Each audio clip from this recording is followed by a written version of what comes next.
Okay, welcome back. This is the third tutorial in our course. The first was the cesium ion tutorial. The second was an introduction to QGIS, starting with the blank screen and inserting your first plugin, which we can review right here.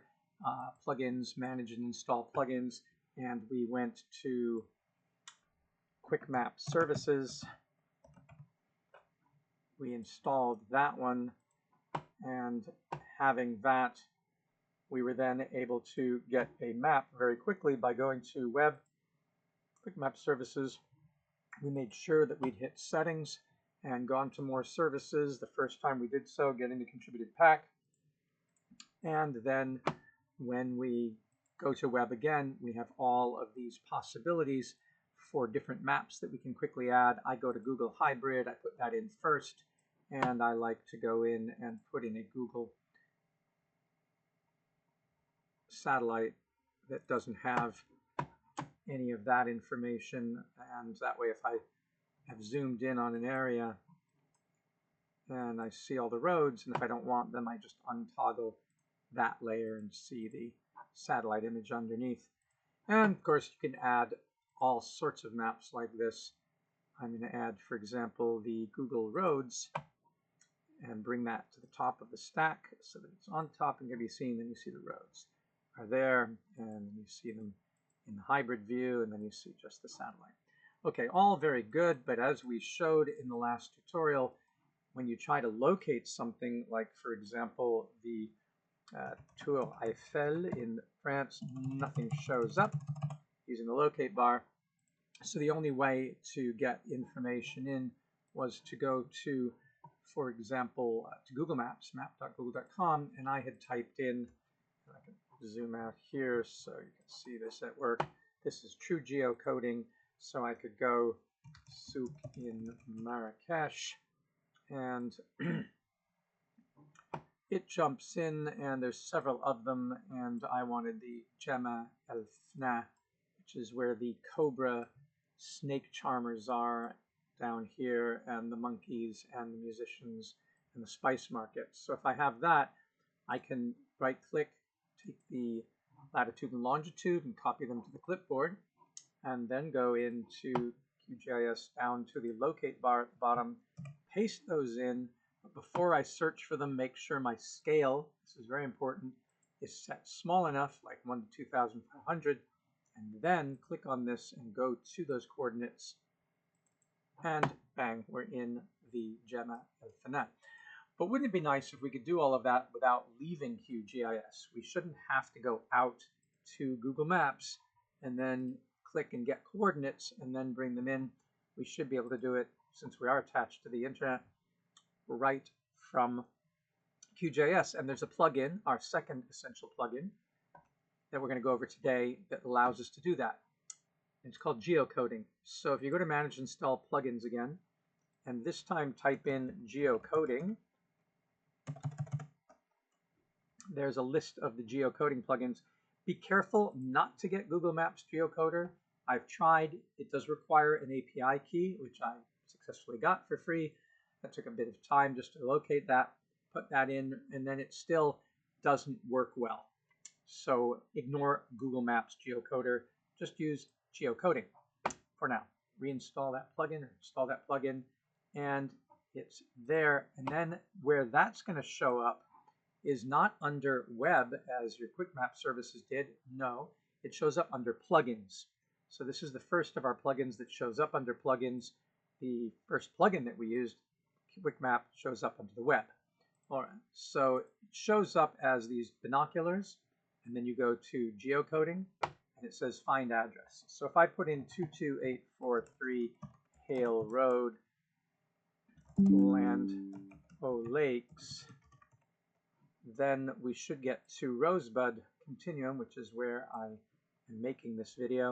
And it puts a little dot there to show it, and puts it in as Google Geocoding plugin results. If we want to, we can save that. This little microchip looking symbol here means it is a temporary scratch layer that will be discarded after closing the project. So double click on that if you want to save this, and I do. And I will say Rose well, I'll say geocoding, rosebud location. And then when I say OK, it's saved and that little item goes away. And then if I was anywhere else in the world on the map and I went to that and right-clicked and said zoom to the layer, then it takes me to that dot. Of course, I was too zoomed out for it to really show. So once again, go to scale and say 1 to 2500, and then right-click and say zoom to layer, and then bang, you're back there again. If you don't think the dot is showing up enough, you can always double-click on that result and then change it to something more effective, like that. So you have those options. And if you really like that location, then find, just as we did in Cesium Ion, find a view that you like, and then we need to bookmark that.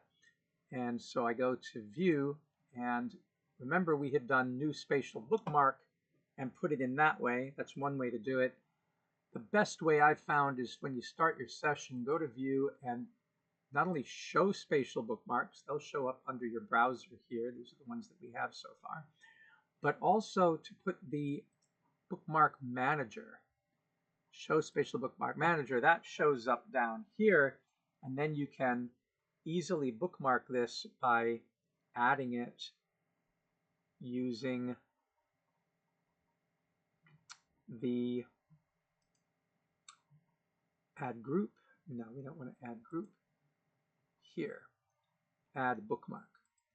And then we can call this Rosebud Continuum. We can decide what group we want to put it in, if we want to put it in any group at all. That's Morocco projects. I don't have that. I can say US projects if I like, and then save that. And then you'll see that there's Morocco projects up here, and there's US projects, and there's Rosebud. Morocco projects has the Akri Cemetery that we got in the last tutorial. Rosebud's under US projects, and they also show up right here, different views that we bookmarked. So that's handy to have your spatial bookmarks manager. Again, if it's not there and all you see is browser and layers, then go up to View and say Show Spatial Bookmark Manager. All right, so we have the Geocoding plugin. We can use it all the time, either by going up to Plugins, Geocoding, or it shows up here on the right top of the screen as that pair of binoculars with a gear called Geocoding. You can get it there, and if we put in here, for example, Gemma El Fna, then bang, we're back to Gemma El Fna there, and we can bookmark this as well. Gemma El Fna Souk Marrakesh, and put that in our Morocco projects bookmark. Okay, and hit save. So now what is interesting is that when we zoom to layer, we have two bookmarks that we have for the Geocoding plugin result. We can add a whole lot more to that same layer by staying on that layer and connecting more. So if we want the Eiffel Tower, it'll say which Eiffel Tower, and you'll click on it, and now we have the Eiffel Tower as part of it. And if we want to zoom in on just that, then we're going to have to distinguish that from the others. And the way that you do that, the zoom to layer won't work, that just shows the whole layer, is now we'll go into something called the attribute table. And so if we right-click on this layer and go down to Open Attribute Table, you'll see that it has 3 pieces of information in here. It's got 22843 Hill Road, Gemma El Fna, and the Eiffel Tower.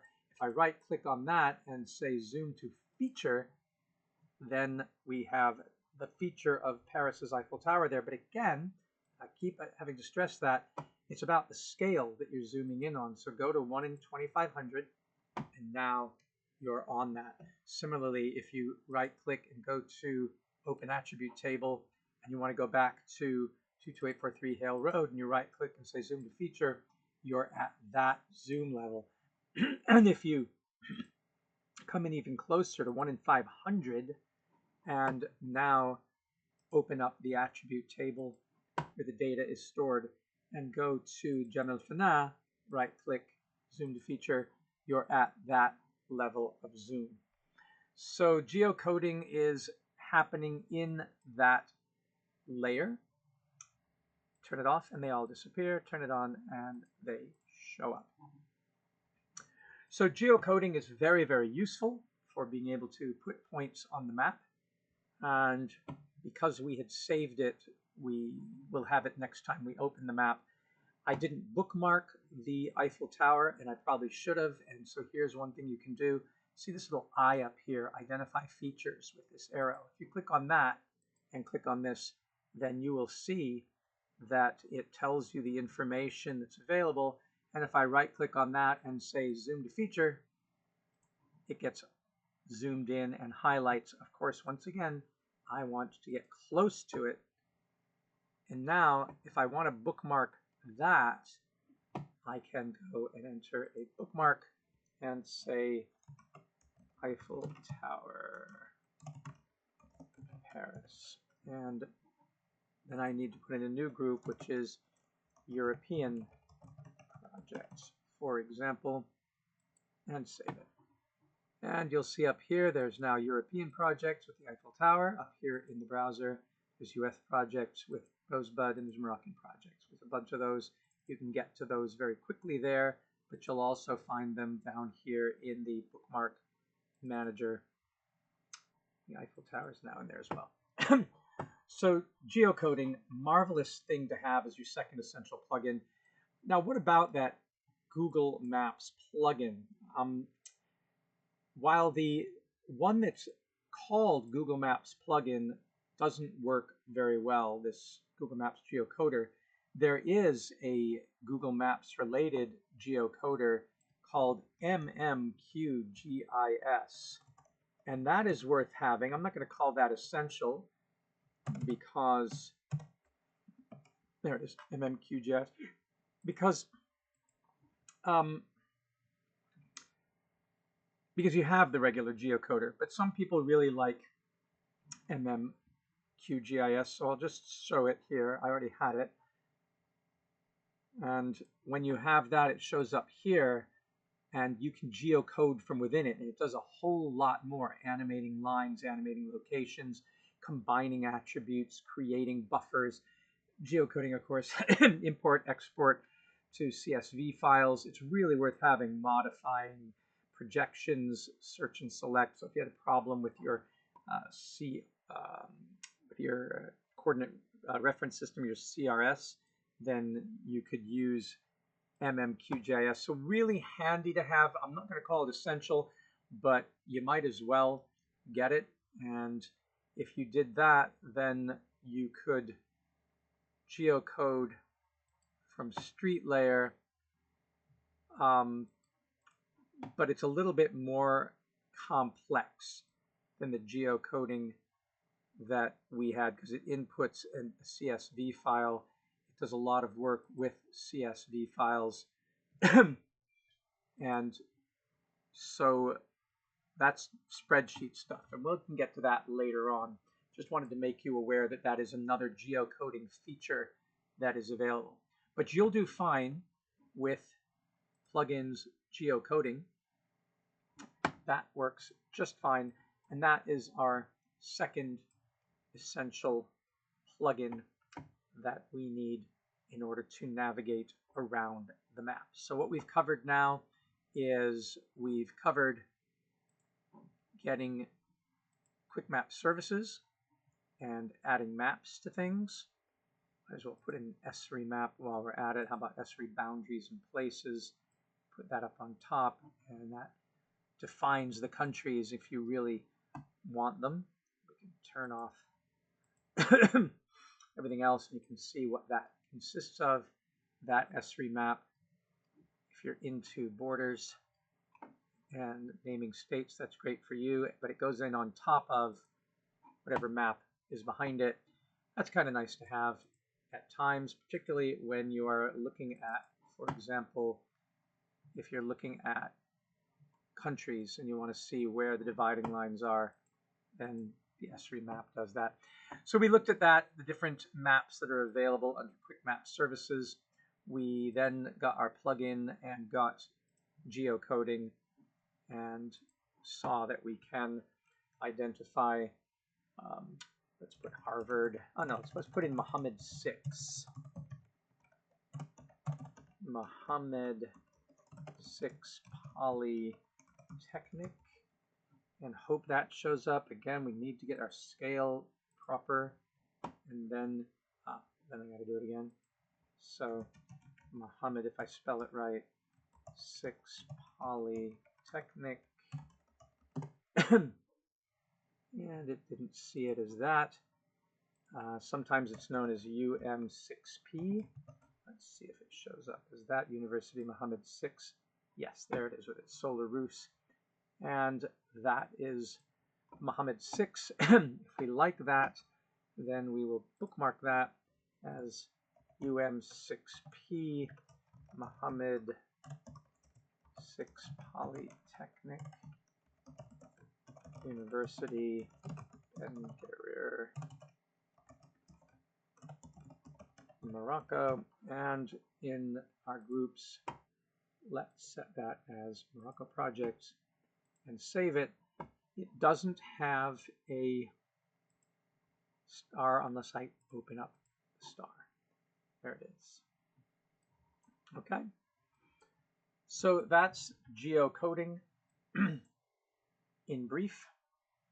And in the next tutorial, we will look at how you put shape files, light points on the map so that you can enter features that haven't been geocoded that you want to be able to bookmark and create data for in the attribute tables.